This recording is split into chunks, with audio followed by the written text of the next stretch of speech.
ജീവിതത്തിന് സങ്കടങ്ങളും ദുരിതങ്ങളും കാരണം പ്രാർത്ഥിക്കാൻ പോലും മനസ്സ് തോന്നാത്തവർക്ക് ഈ പ്രാർത്ഥന കൊണ്ട് ഞാൻ നിന്നെ ആശീർവദിക്കുന്നു.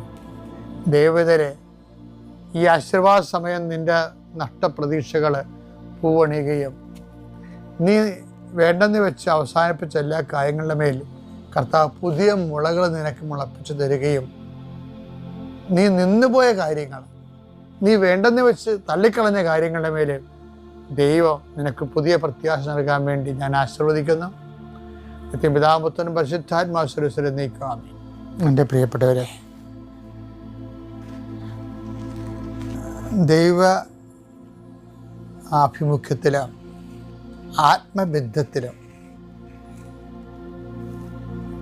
വളരുന്നതിന് വേണ്ടിയുള്ള ചില ടിപ്സുകളൊക്കെയാണ് എൻ്റെ കൊച്ചു ജീവിതത്തിൽ ഞാൻ അനുഭവിച്ചിട്ടുള്ള